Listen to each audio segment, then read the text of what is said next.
बहुत दिनों पहले मैं जब आपको साइंस एंड टेक्नोलॉजी पढ़ा रहा था तो वहाँ एक टॉपिक आया था बायो इथनॉल का, बायोफ्यूल का। उस टॉपिक में मैंने आपको बोला था कि ये टॉपिक जो है काफ़ी इंपॉर्टेंट है, लेकिन मैं कवर नहीं करा रहा। अगर आप चाहें कमेंट सेक्शन में बताएं तो मैं इस टॉपिक को भी कवर करा दूंगा जल्दी थी उस टाइम पे। वहाँ पे नहीं था आपके सीधे सिलेबस में, मतलब PT 365 में, लेकिन मुझे लगा ये वैल्यू एडिशन ज़रूरी है। अब ये जो है वीडियो बहुत पुराना हो गया साइंस एंड टेक्नोलॉजी का, लेकिन आज भी उसमें जो कमेंट आते हैं, कई बार ये कमेंट आते हैं, जैसे फैज़न उल हुडा का आए हैं कि कमेंट आए हैं कि आप उसको जो है कंप्लीट करा दीजिए, या फैज़न का आया प्रोबेबली। तो मुझे भी था कि वो कंप्लीट होना चाहिए जब अगर मैंने बोला है, डिमांड आई है तो। दूसरी बात कि अभी करंट में क्या हुआ है कि उस पर एक न्यूज़ आई गई बहुत बड़ी, और ये 15 अगस्त के थोड़े पहले आई है, 15 अगस्त अराउंड आई है। तो 15 अगस्त तक का जो है आपको प्रीलिम्स में पढ़ के जाना, आपको पता है। तो ये तो आने के भी चांसेस हैं। तो चलिए इसी मौके पे मैं आपको करंट में क्या न्यूज़ आया है बायो इथनॉल, बायोफ्यूल से रिलेटेड, और उसके पीछे स्टैटिक जो मैंने आपको बोले थे कि जनरेशन पढ़ाऊंगा क्या होते हैं बायोफ्यूल के, वो सारा जो है छोटे से वीडियो में फट से जो हम लोग कवर कर लेते हैं। सबसे पहले बताइए कि बायो इथनॉल होता क्या है। बायोलॉजिकल मटेरियल के सड़ाने गलाने से जो इथनॉल पैदा होता है, मतलब C2H5OH, मिथनॉल मत बोल दीजिएगा, मिथनॉल से जान चली जाती है, उसी से तो हुच ट्रेजेडी होती है ना। मिथनॉल से जान चली जाती है। आपको पीना होता है दारू में जो इथनॉल C2H5OH, वही जो आपके मेडिकल वगैरह में जो यूज़ करते हैं, जो आपको रुई में लगा के देते हैं कहीं कट फट जाए तो, वही इथनॉल, वही जो आप स्प्रे में यूज़ करते हो वही इथनॉल, और वही इथनॉल जो है आप बायोफ्यूल में भी यूज़ करोगे। इसके फ़ायदे क्या हैं, देखिए ये बायोलॉजिकल मटेरियल है, प्लांट वगैरह से बन रहा है, तो प्लांट को तो फिर से पैदा कर सकते हो, तो एक तरह का ये तो रिन्यूएबल सोर्स हो गया एनर्जी का। दूसरी बात, चूँकि ये जो होता है ग्रीन टेक्नोलॉजी होता है। ग्रीन मतलब इसलिए नहीं कि प्लांट से आया है, ग्रीन टेक्नोलॉजी इसलिए क्योंकि इसको जलाने से जो एमिशन होती है बहुत कम होती है। ठीक है, एमिशन बहुत कम होती है, तो कार्बन डाइऑक्साइड का जो आपका एमिशन होगा कम हो जाएगा। तो मोदी जी जो आपके INDC में इंटेंडेड नेशनली डिटरमाइंड कंट्रीब्यूशन जो UNFCCC के जो दे कर आए हो COP21 में आपके पेरिस वाले में, तो उसकी कमिटमेंट को पूरा कर पाएंगे, एमिशन कम होगा देश का। तीसरी बात ये कि जब आप क्रूड में मतलब पेट्रोलियम में इसकी मिक्सिंग करोगे तो बाहर से क्रूड थोड़ा कम इंपोर्ट करना पड़ेगा, तो इंपोर्ट बिल भी बचेगा। इन सब के कारण जो है आपको बायो इथनॉल की जो ब्लेंडिंग की जाती है, पूरा बायो इथनॉल आप नहीं जला सकते, ऐसे इंजन नहीं पैदा हो रहे हैं, ठीक है। आपको पेट्रोल में थोड़ा मिक्सिंग करना पड़ेगा। तो जो मिक्सिंग है अगर वो करो तो देश के लिए अच्छा है, एनवायरनमेंट के लिए अच्छा है। प्रेजेंटली वो मिक्सिंग की जाती है 5%। गवर्नमेंट ने बहुत हाई टारगेट अभी रख दिया फटाक से। गवर्नमेंट ने ये बोला है कि 5% से 10% कर देना है, कब तक, 2022 तक। मतलब अगले 2 साल में जो आप इथनॉल की ब्लेंडिंग कर रहे हो, बायो इथनॉल की जो ब्लेंडिंग कर रहे हो पेट्रोल में, उसको 2 साल में 5% से बढ़ा के कितना कर देना है, 10%, डेटा याद रखिएगा। दूसरी बात कि 2030 तक इसको 20% कर देंगे। समझ रहे बात को। 2020 चल रहा है, 2020 चल रहा है, 2022 तक, मतलब 2 साल के अंदर इसको 5 से 10% कर दीजिए ब्लेंडिंग को, बायोइथनॉल ब्लेंडिंग को पेट्रोल में। ध्यान रखना, डीजल नहीं बोल रहा, पेट्रोल में आसान होता है। दूसरी बात कि 10 साल बाद मतलब 2030 तक इसको कर दीजिए कितना, 5 से 20%, मतलब पहले 5 से 10 करिए 2 साल में, और 10 से 20 कर दीजिए अगले 8 साल में। ये किस प्रोग्राम के अंदर होता है, इथनॉल ब्लेंडिंग प्रोग्राम ही चलता है गवर्नमेंट का, उसके अंदर होता है। इससे क्या होगा, कार्बन का एमिशन कम होगा, और इंडिया का जो डिपेंडेंसी है आपके इंपोर्टेड क्रूड ऑयल पे वो भी कम होगा। तो यही बात ये आती है कि कौन सा जेनरेशन का बायोफ्यूल इंडिया यूज़ करेगी। इंडिया यूज़ करेगी 1G और 2G बायो इथनॉल। यहाँ पे ऐसे तो 1G 2G 3G तीनों होते हैं, लेकिन 3G डेवलप करना इतना आसान नहीं है। 1G मतलब 1 जनरेशन, ओके, 2G मतलब सेकेंड जनरेशन और फर्स्ट जनरेशन जो होगा उसी का यूज़ करके जो टारगेट 10% और 20% और करेंटली जो 5% वो चलाए जा रहे हैं, तो वही जो है मेन रोल प्ले करेगा।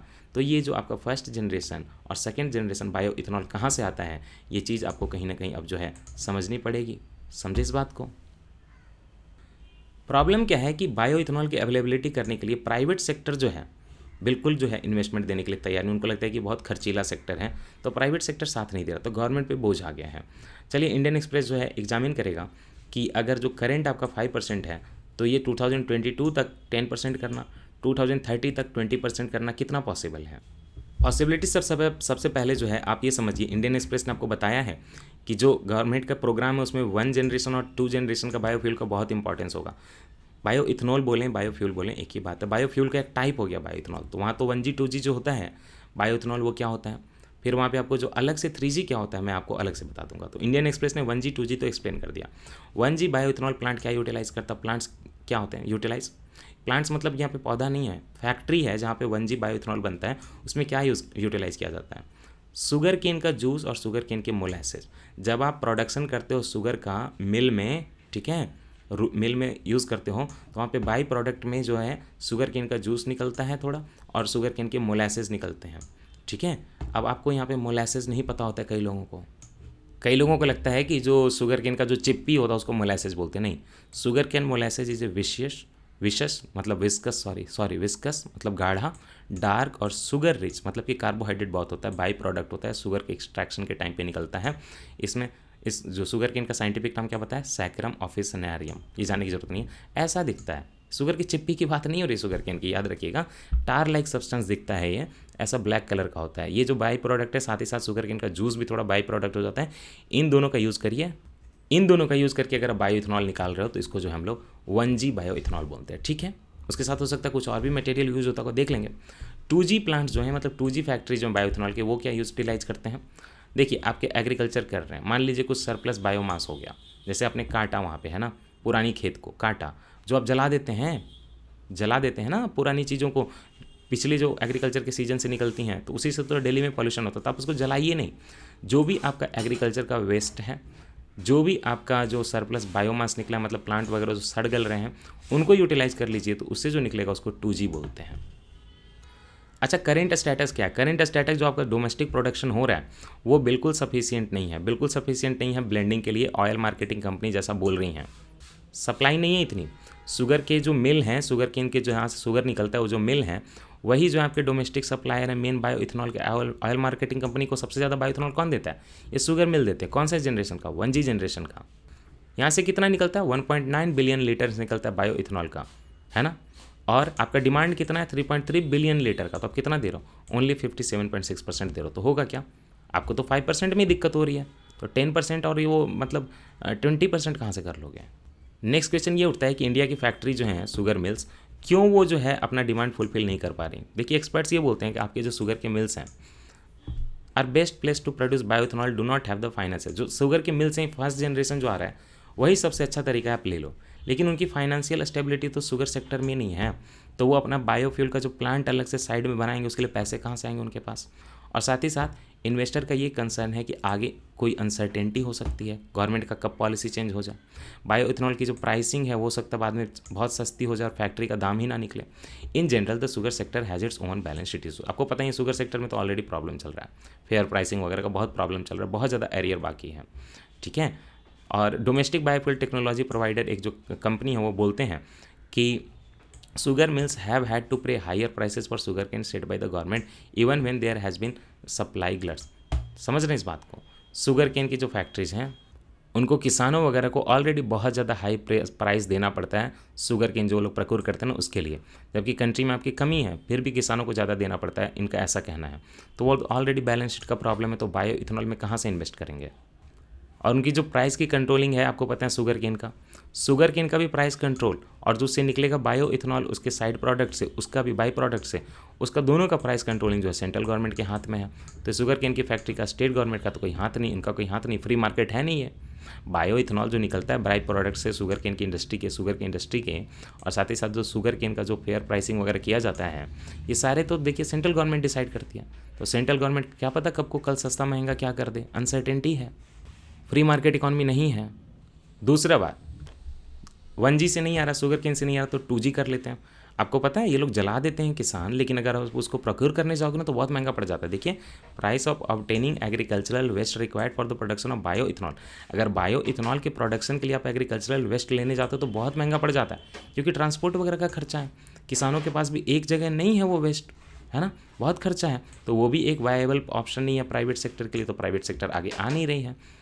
बोलते हैं एक्सपर्ट्स कि एक काम कर सकते हैं, स्टेट गवर्नमेंट जो है डेपो क्रिएट कर सकती है और उस डेपो पे फार्मर जाके अपना एग्रीकल्चरल वेस्ट जो है वहाँ डाल देगा, और फिर सेंट्रल गवर्नमेंट जो है प्राइस फिक्स कर सकती है एग्रीकल्चरल वेस्ट का, थोड़ा सस्ता कर दे, ताकि जो कंपनी जो उसको प्रोक्योर करें ऑयल मार्केटिंग कंपनी, और 2G बायो इथेनॉल प्रोडक्शन करें, क्योंकि आपका शुगर मिल का जो 1G वाला है उससे आपकी डिमांड तो पूरी नहीं हो रही, ओनली 57% आ रहा है। 3 state run oil marketing company जो इस चीज़ में लगी हुई हैं, Bharat petroleum corporation limited, Hindustan petroleum corporation limited मतलब BPCL HPCL, है ना, और साथ ही साथ इंडियन ऑयल कॉरपोरेशन जो है IOCL BPCL HPCL, ये तीनों जो है देखिए 2G बायो इथेनॉल प्लांट बनाने में लगी हुई हैं, सेट कर रही हैं, क्योंकि गवर्नमेंट की कंपनी है, लेकिन प्राइवेट सेक्टर तो नहीं आ रहा। देखिए, अब यहीं पे मैं आपको पढ़ा दे रहा हूँ जो मेन इंपॉर्टेंट टॉपिक था कि बायोफ्यूल के जनरेशन क्या होते हैं। जनरेशन तो देखिए यहाँ पे दिया हुआ 1 generation, 2nd generation, 3rd generation. सबसे पहले डिवीज़न होगा कि प्राइमरी है कि सेकेंडरी है। बायोफ्यूल जो है प्राइमरी है कि सेकेंडरी है, पहले ये पढ़िए। मैं आपको बायोफ्यूल पढ़ा रहा हूँ, याद रखिए, खाली बायोइथेनॉल नहीं पढ़ा रहा। बायोइथेनॉल तो एक टाइप है बायोफ्यूल का। बायोफ्यूल अगर प्राइमरी है तो सीधे सीधे जो आप बायोफ्यूल जला देते हो, कोई ब्लेंडिंग नहीं, कोई बायोइथेनॉल नहीं, सीधा सीधा जला दे रहे हो। आप समझ रहे हो, लकड़ी काट के जो चूल्हा जलाते हो वो प्राइमरी बायोफ्यूल है। Firewood, wood chip, pellets, animal waste, forest and crop residue, landfill gas, इन सारे का यूज़ करके अगर आप जो है एनर्जी पैदा कर रहे हो, मतलब सीधे सीधे लकड़ी जला दीजिए, फायरवुड जला दीजिए, वुड के जो चिप्पी होती हैं जला दीजिए, इसको बोलते हैं प्राइमरी बायोफ्यूल। ये एकदम गंवार का तरीका है जो पुराने ज़माने से चला रहा है, गाँव में हो रहा है। लेकिन अगर आप प्रोसेस कर देते हो तो बायोफ्यूल जो बनता है उसको सेकेंडरी बोलते हैं। और सेकेंडरी वाले के 3 टाइप होते हैं, 1st generation, 2nd generation, 3rd generation. 1st generation क्या होता है? बायोइथेनॉल। बायोइथेनॉल को आप लोग जो है ब्यूटानॉल भी बोलते हो ना। बायोइथेनॉल और butanol bye fermentation of starch. अब ये स्टार्च का फर्मेंटेशन, अभी तो मैंने आपको शुगर केन बोला था, तो कोई नहीं, कई देखिए शुगर से भी निकलता है और स्टार्च से भी निकलता है। शुगर कहाँ से निकाल सकते हैं आप? शुगर केन से निकाल सकते हैं, शुगर बीट से निकाल सकते हैं, लेकिन इंडिया में शुगर बीट की कितनी खेती होती है, इसलिए इंडियन एक्सप्रेस ने यहाँ पे शुगर केन पे फोकस किया। लेकिन अगर केमिकल की बात करें कि 1st जनरेशन का आप जो है बायोइथेनॉल कहाँ से निकालते हो, तो या तो आप स्टार्च से निकाल लीजिए, नहीं तो शुगर से निकाल लीजिए। अगर शुगर से निकालेंगे तो सबसे बड़ा यहाँ पे शुगर केन फैक्ट्री वगैरह से है, वहाँ से आप मोलेसेस ले सकते हैं, शुगर केन के जूस ले सकते हैं, शुगर केन, साथ ही साथ शुगर बीट भी यूज़ कर सकते हैं, यूरोपियन कंट्रीज़ वगैरह यूज़ कर लेंगे। और स्टार्च डिपेंडेंट अगर आप बना रहे हो 1st जनरेशन बायोइथेनॉल, तो स्टार्च कहाँ होता है? वीट में, बार्ली में, कॉर्न में, पोटैटो वगैरह में। ये सब अच्छे ऑप्शन है क्या?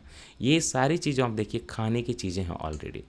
बायोडीजल बना सकते हो 1st जनरेशन में, ये तो मैंने आपको बायोइथेनॉल पढ़ाया, लेकिन इंडियन एक्सप्रेस में तो खाई बायोइथेनॉल था, मुझे तो आपको बायोफ्यूल पढ़ाना है। तो 1st जनरेशन का सेकेंडरी बायोफ्यूल अगर जो देखें तो बायोइथेनॉल मैंने आपको बता दिया, वो स्टार्च से आ सकता है या फिर शुगर से आ सकता है। शुगर से आएगा तो मेनली शुगर केन से आएगा, जो आपको पढ़ाया। बायोडीजल कहाँ से आता है? आप क्या करिए, ट्रांस एस्टेरिफिकेशन करिए ऑयल क्रॉप्स का। समझ रहे हैं? जिस क्रॉप को जहाँ से आप ऑयल खाते हो ना अपने घर में, उसका ट्रांस एस्टेरिफिकेशन करें तो उससे बायोडीजल बनता है। जैसे यहाँ पे देखिए, rapeseed, soybean, sunflower, palm, coconut और यूज्ड कुकिंग ऑयल। आपको पता है ना, रीयूज़ योर कुकिंग ऑयल। समोसे बनाएं, उस तेल को निकाल के, चूँकि वो बार बार ख़राब हो जाता है यूज़ करने से, तरछाई हो जाती है उसमें, तो एनिमल के फैट या फिर जो है आपके यूज्ड कुकिंग ऑयल वगैरह को लाइए, उसका ट्रांस एस्टेरिफिकेशन प्रोसेस होता है, कर दीजिए केमिकल, उससे बायोडीजल बनता है। अब 2nd जनरेशन में क्या होता है? 2nd जनरेशन मैंने आपको पहले बताया ना, 2nd जनरेशन का bioethanol and biodiesel produce from conventional technologies but based on novel starch, oil and sugar crops such as jatropha, cassava और जो है मिस्कैंथस। अब वहाँ पे आपने सुना कि एग्रीकल्चरल वेस्ट से निकलता है, तो क्या हुआ, अलग से जो है कुछ प्लांट भी होते हैं जिनको जो है खास करके उनसे बायोडीजल वगैरह निकाला जाता है, वो है जेट्रोपा, कसावा और मिस्कैंथस। लेकिन अगर यहाँ पे बायोइथेनॉल की बात करें या बायोब्यूटानॉल की बात करें जो यहाँ पे था, तो देखिए यहाँ पे लिग्नोसेल्यूलोजिक मटेरियल, जहाँ पे मतलब कि लिग्निन है और सेल्यूलोज है। अभी थोड़ी देर पहले आपको बताया था ना, खरपतवार से, एग्रीकल्चरल वेस्ट से, देखिए है स्ट्रॉ, वुड, ग्रास, यही सब तो आपके एग्रीकल्चरल वेस्ट होते हैं। तो 1st जनरेशन का जो बायोफ्यूल था, सेकेंडरी वाले टाइप में बायोफ्यूल में 1st जनरेशन जो था, अगर वहाँ बायोइथेनॉल की बात करें तो उसको आप स्टार्च और शुगर वाले प्लांट से निकाल सकते हैं। और अगर बायोडीजल की बात करें तो आपको नॉर्मल ऑयल वाले जो प्लांट होते हैं उनके ऑयल का ट्रांस एस्टेरिफिकेशन करना पड़ेगा। और 2nd जनरेशन की बायोफ्यूल की बात करें तो अगर बायोइथेनॉल निकालना है तो आप जो है एग्रीकल्चरल वेस्ट से निकालिए, स्ट्रॉ से निकालिए, वुड से निकालिए, ग्रास से निकालिए। और अगर बायोडीजल निकालना है तो उसके लिए अलग से क्रॉप होते हैं, शुगर क्रॉप हो सकते हैं या ऑयल क्रॉप हो सकते हैं। तो जेट्रोफा याद रखिए, केसावा याद रखिए और मिस्कैंथस याद रखिए। 3rd जनरेशन के बायोफ्यूल की बात करते हैं।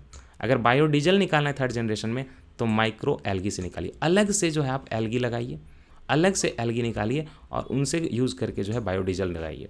अगर आपको बायोइथेनॉल निकालना है 3rd जनरेशन का तो अगेन माइक्रो एल्गी और सीवीड जो होते हैं, बड़े बड़े जो घास होते हैं समुद्र में, उसका यूज़ करिए, स्पेशली उसी के लिए यूज़ करिए। और एक और बात जान लीजिए कि 3rd जनरेशन का जो बायोफ्यूल होता है, hydrogen from green micro algae and microbes जो होता है, उस हाइड्रोजन को भी आप एज ए फ्यूल यूज़ कर सकते हैं HCNG वगैरह में। तो इसको भी जो है हम लोग 3rd जनरेशन का बायोफ्यूल बोलते हैं। कन्फ्यूजन सारा अगर ख़त्म ना हुआ तो एक बार समराइज कर दे रहा हूँ। बायोफ्यूल को अगर आप प्रोसेस ना करें तो वो प्राइमरी बायोफ्यूल कहलाता है, जैसे कि जलाने वाली लकड़ी।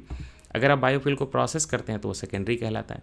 सेकेंडरी के 3 टाइप होते हैं और हर टाइप का बायोफ्यूल 2 तरह का होता है, एक तो होता है आपका बायो इथेनॉल, दूसरा होता है बायो डीजल। अगर बायो इथेनॉल फर्स्ट जनरेशन की बात करें अगर, तो उसमें बायो इथेनॉल जो है वो स्टार्च वाले प्लांट मटेरियल से या शुगर वाले प्लांट मटेरियल से बना सकते हैं। शुगर वाले में शुगर केन सबसे फेमस है, जिसका फोकस जो था आर्टिकल में हमारे वो शुगर केन पे था फर्स्ट जनरेशन में। और अगर बायोडीजल की बात करें फर्स्ट जनरेशन में, तो वो देखिए ऑयल प्रोड्यूसिंग प्लांट को ट्रांस एस्टेरिफिकेशन से बनता है। अगर सेकंड जनरेशन के सेकेंडरी बायोफ्यूल की बात करें, तो उसमें अगर बायो इथेनॉल की बात करें, तो देखिए वो यहाँ है एग्रीकल्चरल वेस्ट से, स्ट्रॉ, वुड और ग्रास से। और सेकेंड जनरेशन का बायोडीजल बनाना चाहें तो आपको ऑयल और शुगर के क्रॉप जो स्पेशली उसके लिए उगाए जाते हैं उससे करेंगे। जेट्रोपा, कसावा, मिस्कैंथस एग्जाम्पल है। और अगर थर्ड जनरेशन के सेकेंडरी बायोफ्यूल की बात करें, तो बायोडीजल आप बनाएंगे एल्गी वगैरह से, माइक्रो एल्गी से। और जो बायो इथेनॉल है वो आप बनाएंगे माइक्रो एल्गी और सीवेड से।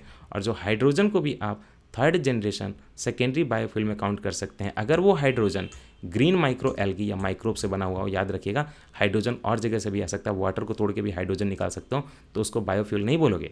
जो हाइड्रोजन ग्रीन माइक्रो एल्गी या माइक्रोब से आएगा, बस आप उसी को थर्ड जनरेशन का हाइड्रोजन सेकेंडरी बायोफ्यूल बोलोगे। That's it about today. हो गया पूरा आपका बायोफ्यूल, इससे ज़्यादा जो आपको जानने की जरूरत नहीं है। आपका बहुत बहुत शुक्रिया।